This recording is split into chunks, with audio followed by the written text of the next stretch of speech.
This is the IELTS listening test. You will hear a number of different recordings and you will have to answer questions on what you hear. Now turn to part 1.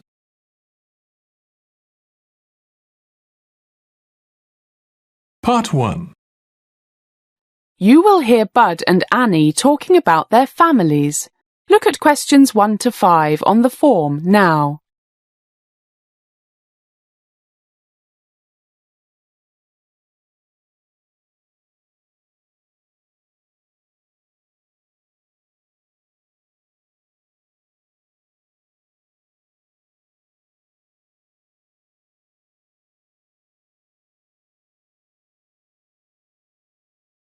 Listen carefully and answer questions 1 to 5. Hi, Annie. How are things? Awful, Bud. Awful. Why? What's happened? It's home. Mum's ill and Dad's been laid off, so he's in a really bad mood, and Susan won't be of any help. Your sister always was lazy. But what's wrong with your mum? She seemed fine last time I saw her. Everything. I think she's really down because of Dad, and her arthritis is playing up again. It seemed the new medicine was working fine. Now she can still move her fingers, but hardly walk. Her toes hurt, and the doctor says she needs a knee replacement. Doesn't sound too good. That's expensive surgery. Got medical insurance? She was covered by my dad's, but that's finished since he lost his job, and money's really tight. A new knee costs about $10,000, so she'll have to put up with it for a while. God, that's awful. Maybe I should mention it to my uncle. The one who used to work at the hospital.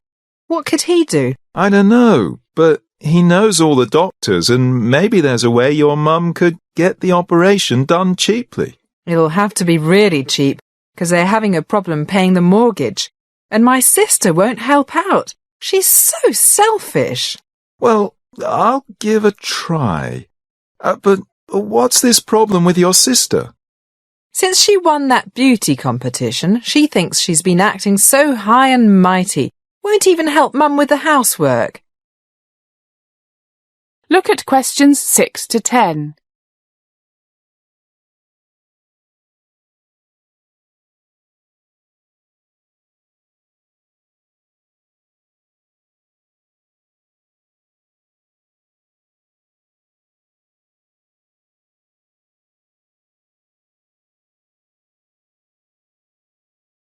Now listen to more of the conversation between Bud and Annie and answer questions 6 to 10. Won't help your mum? No, spends all her time in front of the mirror, trying on different lipsticks. Sounds like my cousin. You know her, I think, Marianne. Works at the Holiday Inn. Yeah, I met her at your party, but she seemed very nice. She is till you get to know her. Miss Charming. But she's really conceited, especially since she got promoted. Always putting people down. What about your dad's company? Do you think he might have some work for my dad? Part-time, anything? He just got this big contract for the new supermarket, so he might be looking for some people. And I know he likes your dad, but all his workers have to be Steelworkers Union members. I think Dad's kept his membership up.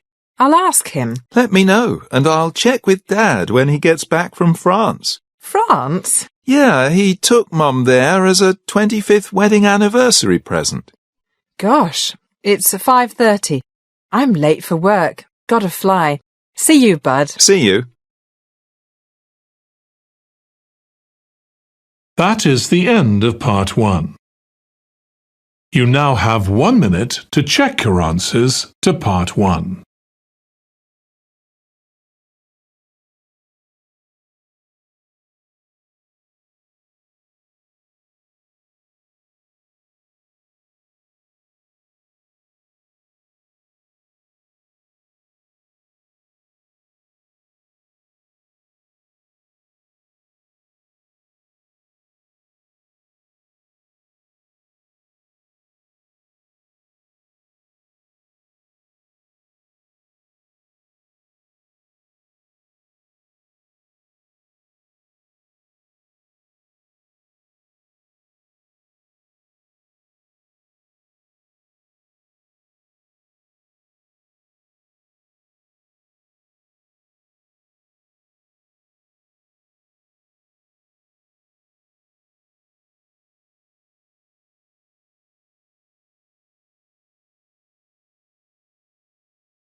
Part 2. You will hear a bank manager talking about money management. First, look at questions 11 to 15.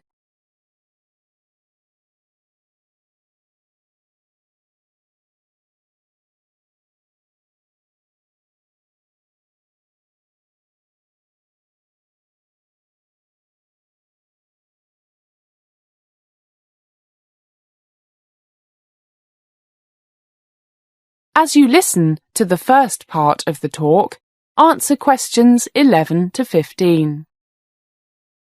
Good morning, everybody, and welcome to one of the Hong Kong's bank's lectures on money management. I'm John Rogers, and I'm the manager here. Money, they say, makes the world go round. Well, it is true that your world can come to a grinding halt if you have no money. I know you all agree, because that is why you have come here today. Okay, money. What do we want to do with it? Most people want to enjoy the money they earn today, but also put some aside for a rainy day, the kids' education, that big house in the country you've always dreamed of, and, of course, retirement. In other words, they want to invest it. So let's talk for a little while on spending money wisely today, and then I'll talk about the various types of investment you can make. The first question is, how much of your income should you enjoy spending today, and how much should you save for the future? And the answer is different for different people. It depends on things like age, your health, how many children you have, etc. Well, my initial answer is, write out a budget for the necessities: food, rent, mortgage, and loan payments, clothing, health insurance, things like that. When most people do this, they say to themselves, "My goodness, I really only need to spend £1,500 a month. So how come I always spend nearly £2,500? My mother used to tell me, look after the pennies and the pounds will look after themselves." What to do? Discipline. I suggest you take out the cash you need every week from the bank and keep a record of what you buy with your credit card.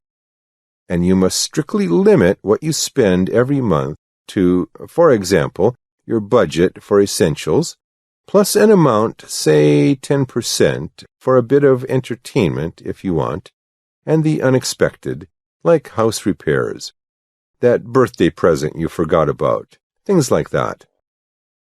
If after 3 weeks you find that you have nearly spent your budget for the month, then stay at home for a week.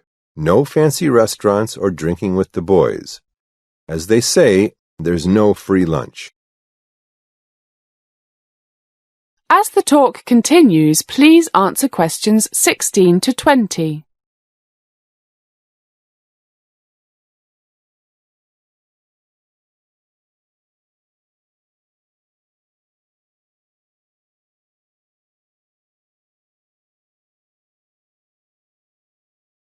Okay, so what do you do with the money you don't spend? Oh, one thing I forgot to mention. It's a good idea to always have some money in a current deposit at the bank in case of big surprises. Say 1,000 or so. Don't be tempted to use your credit card unless you absolutely have to. And get that safety cushion back in the bank as soon as you can. Right. So, what should you invest in? The list is endless. Real estate, stocks and shares, equity funds. Did I hear someone say gambling? Well, if you have a crystal ball, maybe. The government lottery? Someone once described it as a voluntary tax on fools.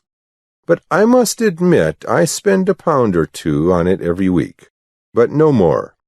It brings a little bit of excitement into my life, even though I know I have a better chance of being struck by lightning than winning. Okay, let's start off with a basic principle. In general, the higher the potential for making a fortune by buying shares of a particular company, the one you have been told will be the next IBM in 3 weeks, the higher the risk. We've all heard about the dot-com bubble of several years ago.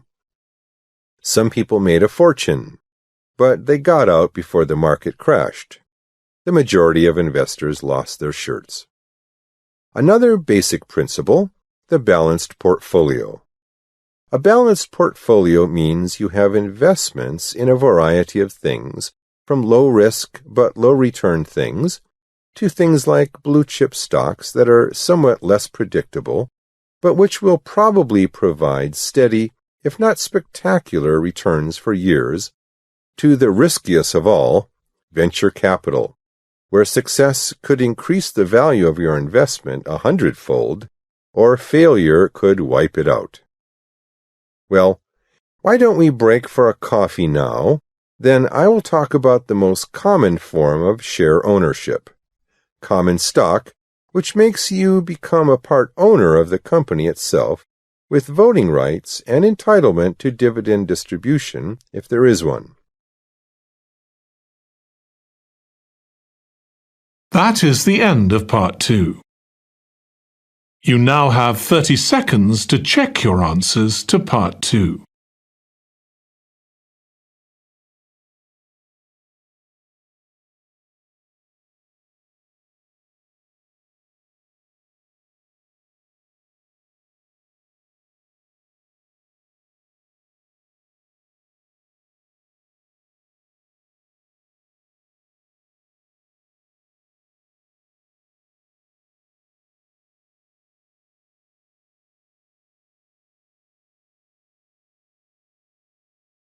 Part 3.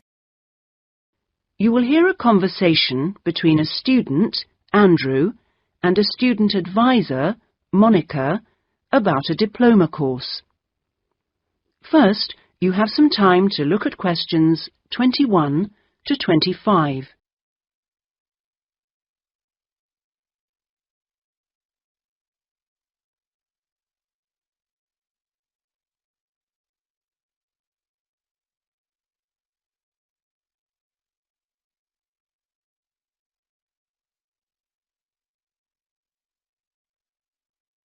Now listen carefully and answer questions 21 to 25. Excuse me, I was told to come here for advice about management diploma courses. You've certainly come to the right place. Hi, my name is Monica. Nice to meet you. My name is Andrew Harris. So, Andrew, have you seen our diploma course prospectus yet?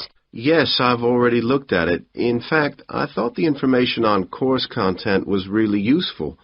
But I'm afraid I'm a bit confused by all the different ways you can do the course.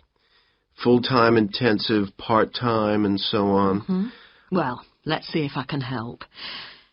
I think each course type has its advantages and disadvantages, so it really depends on you, your own study habits, and your financial circumstances, of course. Are you working at the moment? Yes, I've been working in the administration section of the local hospital for the last 3 years. Mm-hmm. And before that, I worked in the office of a computer engineering company for 2 years. So I've got about 5 years of relevant work experience. Mm-hmm. And what I'm hoping to focus on is personnel management. I see. And are you planning to leave your current job to study, or are you thinking about just taking a year off? I want to know what my options are, really. I don't want to quit my job or anything, and my employers are keen for me to get some more qualifications, but obviously it would be better if I could do a course without taking too much time away from work. Right. So you don't really want to do the full-time course, then? No, not really. It's also a question of finances. You see, my office have agreed to pay the cost of the course itself, but I would have to take unpaid leave if I want to study full-time, and, well, I don't think I could afford to support myself with no salary for a whole year. Okay. Well, You have two other possibilities. You could either do the part-time course, that would be over 2 years, and you wouldn't have to take any time off work, or you could do what we call a modular course. You could do that in 18 months if you wanted, or longer. It's quite flexible, and it would be up to you. So what does the part-time course involve? For that, you would join an evening class and have a lecture twice a week. Then you'd have to attend a seminar or discussion workshop 1 weekend a month. What kind of coursework would I have to do? Well, it's a mixture. You'd be expected to write an essay each month, which counts towards your final assessment. You have a case study to do by the end of the course, which might involve doing a survey or something like that.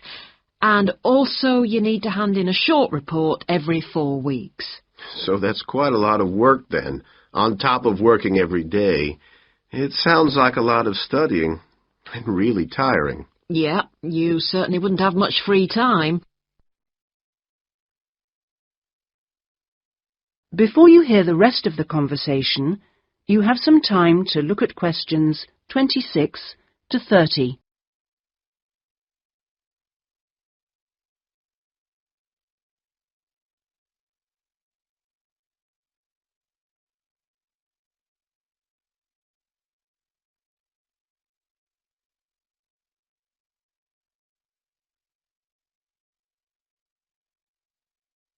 Now listen and answer questions 26 to 30. What about the modular course? What would I have to do for that? Well, that's where you get the opportunity to study full-time for short periods. That way you can cover a lot of coursework and attend lectures and seminars during the day. And each module lasts for 1 term, say about 12 weeks at a time. There are obvious advantages in this, the main one being that you can study in a much more intensive way, which suits some people much better. And how many of these modules would I have to do to get the diploma? The current programme is 2 modules, and then you have to choose a topic to work in more depth.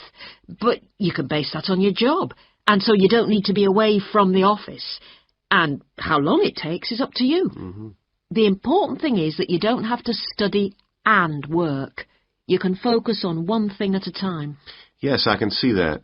It certainly sounds attractive. It would be more expensive, though. I mean, I'd have to support myself without pay for each module. That's true, so that might be a problem for you. Look, why don't you talk this over? That is the end of part 3. You now have 30 seconds to check your answers to part 3.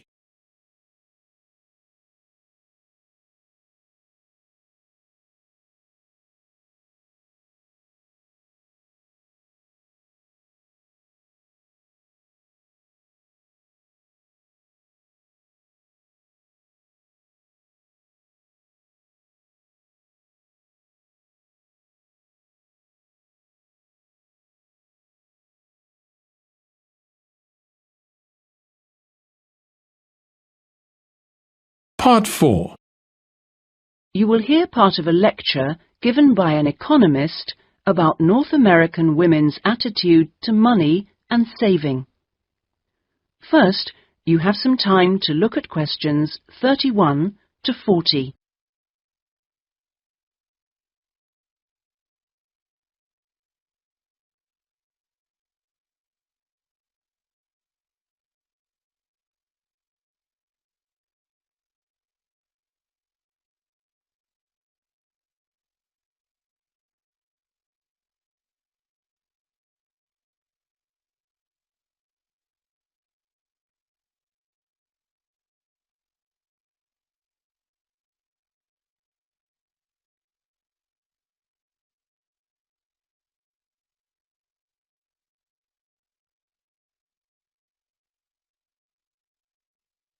Now listen carefully and answer questions 31 to 40.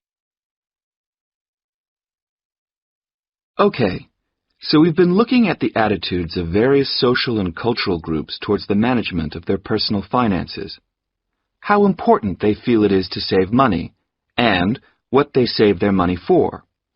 One aspect that we haven't yet considered is gender.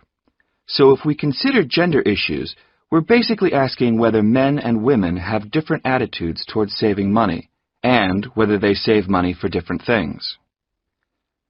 Back in 1928, the British writer George Bernard Shaw wrote in his Intelligent Women's Guide to Socialism and Capitalism that a man is supposed to understand politics, economics, and finance, and is therefore unwilling to accept essential instruction. He also said, a woman, having fewer pretensions, is far more willing to learn. Now, though these days people might question a lot of the assumptions contained in those statements, recent research does suggest that there are some quite fundamental differences between men and women in their attitudes to economic matters. Let's look at what men and women actually save for. Research studies of women in North America have found that women are far more likely to save for their children's education, and they are also more likely to save up in order to buy a house one day. The same studies have found that men, on the other hand, tend to save for a car, which, by the way, takes a surprisingly large amount of the household budget in North America. But the other main priority for men when saving money is their retirement. When they're earning, they're far more likely to put money aside for their old age than women are.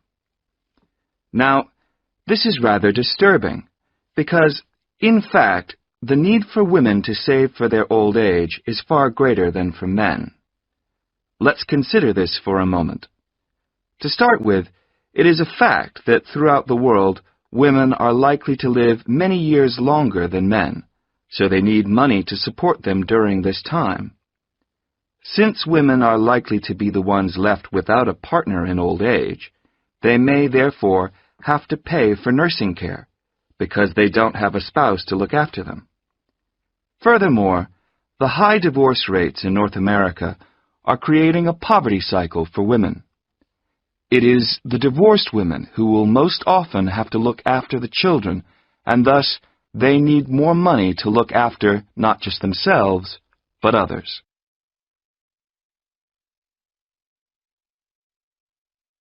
So what can be done about this situation? The population in North America is likely to contain an increasing number of elderly women. The research indicates that at present, for women, it takes a crisis to make them think about their future financial situation. But of course, this is the very worst time for anyone to make important decisions. Women today need to look ahead, think ahead, not wait until they're under pressure. Even women in their early 20s need to think about pensions, for example, and with increasing numbers of women in professional positions, there are signs that this is beginning to happen. Then research also suggests that women avoid dealing effectively with their economic situation because of a lack of confidence.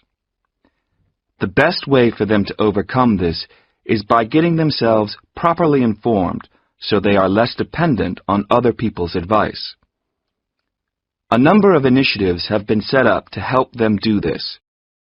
This college, for example, is one of the educational institutions which offers night classes in money management, and increasing numbers of women are enrolling on such courses.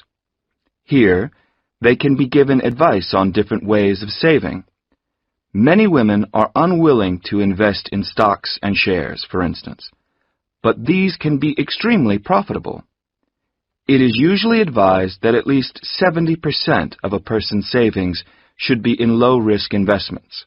But for the rest, financial advisors often advise taking some well-informed risks. Initiatives such as this can give women the economic skills and knowledge they need for a comfortable, independent retirement. The increasing proportion of That is the end of Part 4. You now have 1 minute to check your answers to Part 4. That is the end of the listening test. In the IELTS test, you would now have 10 minutes to transfer your answers to the answer sheet.